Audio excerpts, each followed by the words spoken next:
یا زمین و آسمان میں ایک عظیم حادثہ ہو. اور جیسے اللہ نے ہمیں انفرادی موت کا علم نہیں دیا کہ ہم پر موت کب آئے گی، یہ کوئی نہیں جانتا. اور اس میں بھی اللہ کی رحمت ہے. اگر ہمیں پتا ہو کہ ہم نے کل مرنا ہے تو کل آنے سے پہلے آپ گویا کہ مر جائیں گے. یہ بھی اللہ کی رحمت ہے کہ اللہ نے ہم سے چھپا لیا ابھی کب مرنا ہے. آدمی کام کر رہا ہے موت آ گئی. اس لیے یہ ایسی چیزیں ہیں کہ جن کا علم اللہ نے کسی کو نہیں دیا ہے کہ آدمی نے کب مرنا ہے اور کہاں مرنا ہے. اسی طرح تاریخ میں آتا ہے کہ ابو المنصور ایک بادشاہ گزرے ہیں.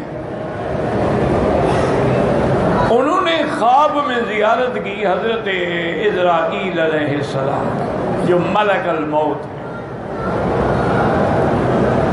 جب زیارت کی تو ان سے یہ بھی پوچھا کہ اگر مہربانی کریں تو مجھے بتا دیں کہ میری موت کب ہوگی، میری زندگی کتنی باقی ہے. تو فرماتی ہیں کہ خواب میں ملک الموت نے ایسے اشارہ کیا اور اس کے بعد میری آنکھ کھل گئی. اب بادشاہ تھے، پریشان ہو گئے.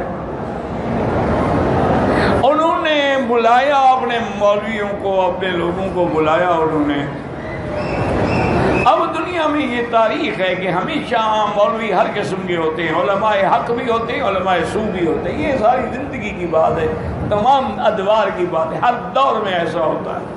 کچھ مولوی ایسے ہوتے ہیں جو سرکاری درباری ہوتے ہیں کہ جو سرکار کا موڈ آیا اسی کے مطابق فتویٰ دے دیا. بس انہوں نے بادشاہ کو خوش کرنا ہوتا. لیکن علماء حق بھی ہوتے ہیں جو کسی کی پرواہ نہیں کرتے. تو اس نے بہت سارے مولوی صاحبان کو پوچھا کہ بھئی یہ کیا مطلب ہے. کسی نے خوش آمد میں کہا کہ جی اس سے مراد ہے کہ ابھی آپ نے 500 سال زندہ رہنا ہے. جو کم خوش آمدی تھے انہوں نے کہا کہ جی 500 سال تو خیر اس امت کی عمر ہی نہیں ہے، معلوم یہی ہوتا ہے کہ آپ نے مزید ابھی 50 سال زندہ رہنا ہے. کسی نے کچھ کہا، کسی نے، لیکن بادشاہ کا اطمینان نہ ہو. انہوں نے کہا بھی مجھے کوئی بات دل کو نہیں لگتی. تو لکھتے ہیں کہ انہوں نے امام ابو حنیفہ رحمۃ اللہ علیہ کے شاگرد تھے امام ابو، ان سے رابطہ کیا کہ حضرت میں نے یہ خواب دیکھا ہے. اور خواب مجھے سمجھ، خواب عجیب دنیا ہے نا، اس کا تعبیر رؤیا جو ہے یہ ایک علم ہے، یاد رکھو. اس لیے خواب کسی کو نہ بتایا کرو. اگر خواب ڈر والا ہے تو بس 3 دفعہ بائیں ہاتھ تھوک دو اور لا حول پڑھ کے سو جاؤ، اور کسی کو نہ بتاؤ، کچھ بھی نہیں ہوگا. اور اگر خواب ہے یعنی برا نہیں ہے لیکن سمجھ نہیں آتا کہ کیا ہے، تو پھر یہ بھی حکم ہے کہ اس آدمی کو خواب بتاؤ جو عالم ہو اور جس کو تعبیر رویا سے علم ہو، تاکہ وہ صحیح تعبیر دے. بعض اوقات ایسا ہوتا ہے کہ اگر کسی نے غلط تعبیر دی تو اسی طرح ہو جائے گا.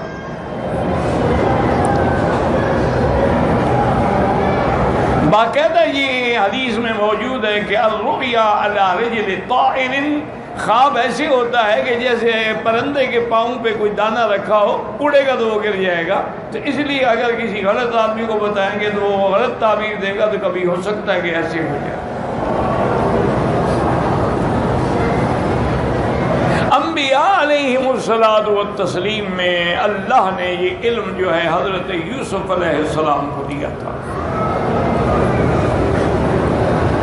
اور حضور صلی اللہ علیہ وسلم کو بھی اللہ نے یہ علم عطا فرمایا تھا. اور حضور کے بعد پھر صحابہ میں سب سے زیادہ حضرت ابو بکر صدیق رضی اللہ تعالی عنہ کو اللہ نے علم دیا تھا. اور اسی طرح پھر تابعین میں بڑے بڑے لوگ پیدا ہوئے ہیں، جیسے محمد بن سیرین ہیں، ان کو بھی اللہ نے تعبیر رؤیا کا علم دیا تھا اور انہوں نے اس پہ کتابیں بھی لکھی ہیں، وہ بہت بڑے معبر تھے، کیونکہ خواب بڑی مشکل چیز ہے۔ خواب کبھی جو آپ دیکھتے ہیں نا اس کے بالکل الٹ ہوتا ہے،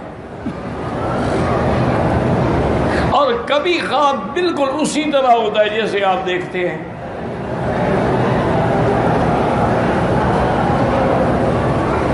اور یہ بھی مسئلہ یاد رکھیں کہ ہر بندے کا خواب غلط ہو سکتا ہے، اللہ کے انبیاء اور رسولوں کا خواب کبھی غلط نہیں ہوتا، وہ وحی ہوتا ہے۔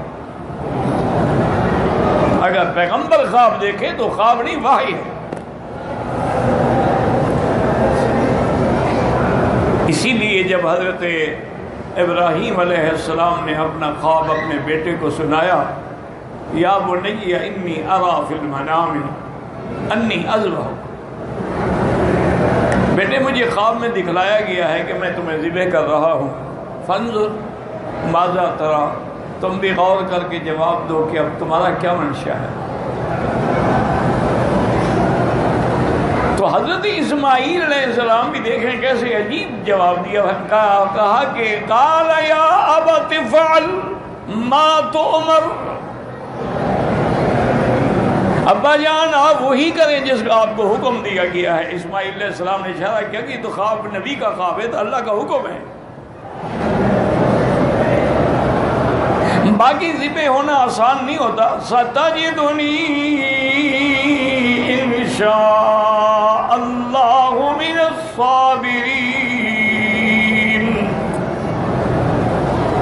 آپ مجھے صبر کرنے والوں میں پائیں گے۔ تو اب خواب تو یہ دیکھا، لیکن حضرت اسماعیل ذبح تو نہیں ہوئے نا، اللہ نے ان کے بدلے میں جنت سے مینڈا بھیجا، وہ ذبح ہو گیا، اسماعیل کو بچا لیا۔ تو خواب کبھی ایسے یعنی جو دیکھو اس کے الٹ ہوتا ہے، اور وہ قربانی اللہ کو ایسی پسند آئی اور ایسی قبول ہوئی کہ قیامت تک ہر مسلمان قربانی کر رہا۔ سنت ابیکم ابراہیم، تمہارے ابا ابراہیم کی سنت ہے۔ تو اسی طرح خواب بڑی نازک چیز ہے،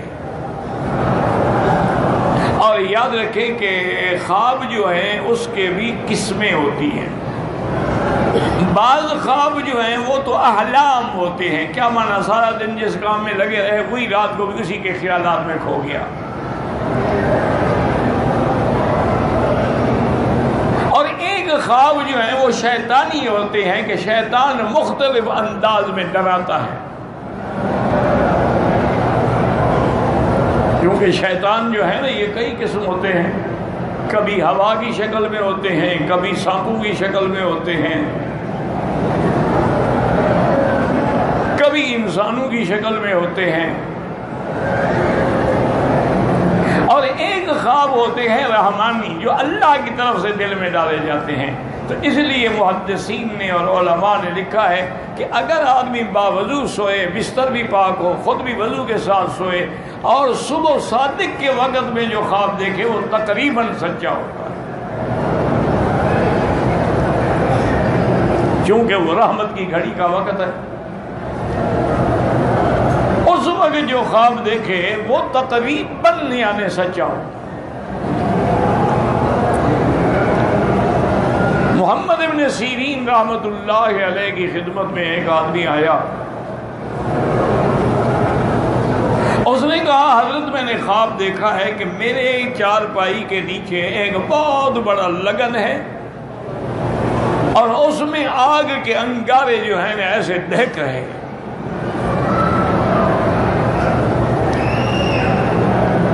آپ نے فرمایا اچھا خواب ہے، تمہیں اللہ کی طرف سے کچھ دولت ملے گی،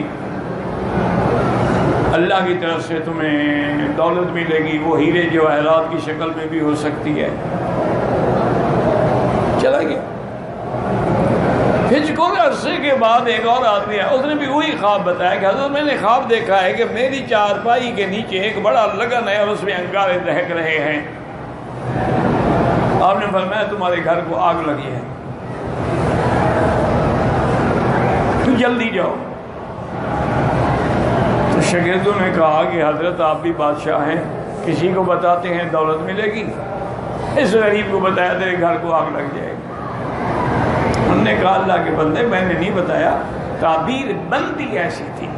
اس نے جب خواب دیکھا تھا تو سردیوں کا موسم تھا، تو سردیوں کے موسم میں آگ نعمت ہوتی ہے، ہر کوئی گھر میں آگ جلاتا ہے کہ گرمی رہے۔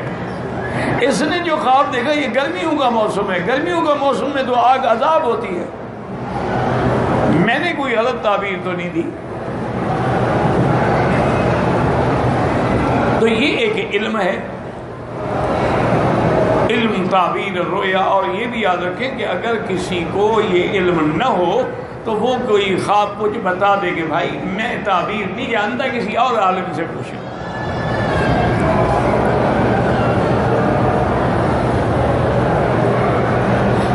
اسی طرح حضور صلی اللہ علیہ وسلم کو خواب پسند بھی بہت تھے، چونکہ آپ کی پیدائش کا تعلق بھی تو ایک خواب سے ہے نا۔ آپ نے فرمایا کہ رؤیا امی التی رات، میں اپنی ماں کا وہ خواب ہوں جو انہوں نے دیکھا تھا۔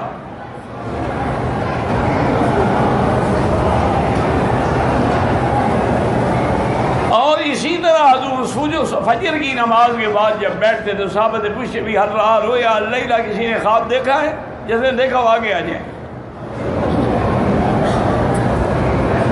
اور جو آدمی خواب میں جھوٹ بولے نا وہ اعظم الفریت اللہ، وہ اللہ پر سب سے بڑا جھوٹ ہوتا ہے کہ خواب نہیں دیکھا اور کیا میں نے دیکھا ہے۔ جیسے آج کل آپ کے پیر اور مولوی اکثر خواب دیکھتے اور جھوٹے ہوتے ہیں، وہ بتا رہا ہو، ان کا خواب بتا رہا ہوتا ہے کہ جھوٹ ہے۔ اب جیسے خواب دیکھا جائے کہ حضور پاک کی زیارت ہوئی، حضور پاک آئے، بڑے ناراض تھے، میں نے ان کی منت کی، پاؤں پکڑے، راضی ہوئے، انہوں نے فرمایا اب میں تیرے ادارے میں آؤں گا لیکن میری ٹکٹ کا انتظام کرو۔ ایمان سے کہے معراج پر ٹکٹ کس نے لے کے دی تھی؟ جب 7 آسمانوں کی سیر ہوئی۔ ایسے خواب تو بس کیا ہے، وہ لوگوں کو بیوقوف بناتے ہیں، جاہل لوگ معتقد ہوتے ہوئے سبحان اللہ سبحان اللہ، جی حضور صرف ان کے گھر آئیں گے اور کہیں نہیں جائیں گے۔ اور حضور کی ٹکٹ کے لیے اس نے اللہ عالم لاکھوں چندہ کر لیا۔ حضور کے لیے ٹکٹ لینی ہے نا، پتہ ہے جہاز چارٹر کرنا پڑے گا، کیا ہوگا؟ انا للہ و انا الیہ راجعون۔ اللہ ہدایت دے، زندہ ہیں اللہ ہدایت دے۔ اور اگر ایسے، چونکہ حدیث میں ہے کہ اعظم الفریہ، وہ آدمی سب سے بڑا جھوٹا ہے جو کہے کہ میں نے خواب دیکھا ہے اور دیکھا نہ ہو۔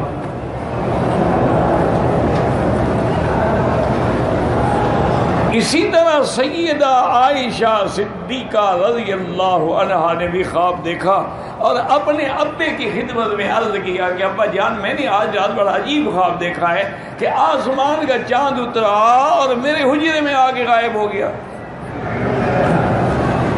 پھر دوسرا چاند اترا میرے حجرے میں غائب ہو گیا، پھر تیسرا چاند اترا میرے حجرے میں غائب ہو گیا۔ سیدنا ابی بکر رضی اللہ عنہ بالکل خاموش ہو کے چپ کر کے گھر سے چلے۔ بی بی عائشہ فرماتی ہے حالانکہ یہ آپ کی عادت مبارک نہیں تھی، آپ تعبیر دے دیتے تھے لیکن آپ نے کوئی تعبیر نہیں دی، میں بھی ڈر کے خاموش ہو گئی۔ تو سیدہ فرماتی ہیں کہ جب دفن رسول اللہ صلی اللہ علیہ وسلم فی حجرتی، جب سب سے پہلے سرکار دو جہاں کی وفات ہوئی اور میرے حجرے میں حضور کی قبر مبارک بنی اور آپ دفن ہوئے، تو ابا روتے ہوئے آئے اور کہا کہ عائشہ ھذا اول قمر من اقمارک، آج پہلا چاند تیرے گھر میں آ گیا۔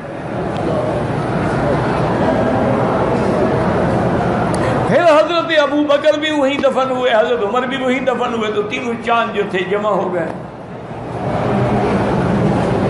تو سیدہ عائشہ کا خواب بھی تو کوئی ایسا نہیں ہوتا نا، وہ بھی تو صدیقہ ہے نا، بنت صدیق ہے۔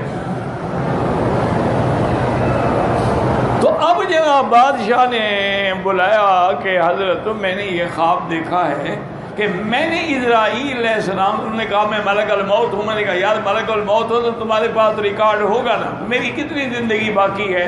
وہ اشارہ کر کے چلے گئے. انہوں نے کہا حضرت تم نے ٹھیک کیا ہے. انہوں نے بتلایا کہ خمس لا یعلمہن الا اللہ.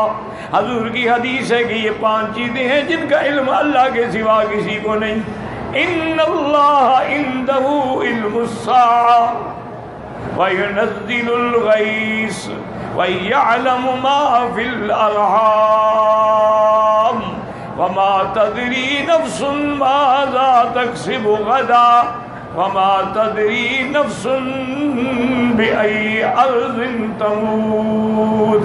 اللہ نے فرمایا یہ 5 چیزیں ہیں، قیامت کا علم اللہ کو ہے کہ کب ہوگی، کس تاریخ کو ہوگی، اور اسی طرح جو بارشیں اترتی ہیں ان کا علم بھی اللہ کو ہے، اور جو ارحام میں، جو رحم میں انسان ہے، جن ہے، حیوان ہے، ان کے ارحام میں جو کچھ ہے، وہ بچہ ہے، بچی ہے، ذکر ہے، انثیٰ ہے، وہ بھی اللہ کے سوا کوئی نہیں جانتا. وَمَا تَدْرِي نَفْسٌ مَاذَا تَكْسِبُ غَدًا، اور کوئی نہیں جانتا کہ میں کل کیا کروں گا. وَمَا تَدْرِي نَفْسٌ بِأَيِّ أَرْضٍ تَمُوتُ، اور کوئی نہیں جانتا کہ میری موت کس زمین پہ آئے گی. تم فرشتے نے تو اشارہ کیا ہے کہ بادشاہ سلامت یہ 5 چیزوں کا علم کسی کو ہے نہیں. جب علم نہیں ہے تو میں آپ کو کیسے بتاؤں؟ تو بہرحال یہ ہے کہ علم رویا جو ہے یہ بڑی عجیب سی بات ہے. اس کو اللہ تبارک و تعالیٰ کی طرف سے اگر رحمانی خواب ہو اور صحیح تعبیر مل جائے تو الحمدللہ اسی طرح ہو.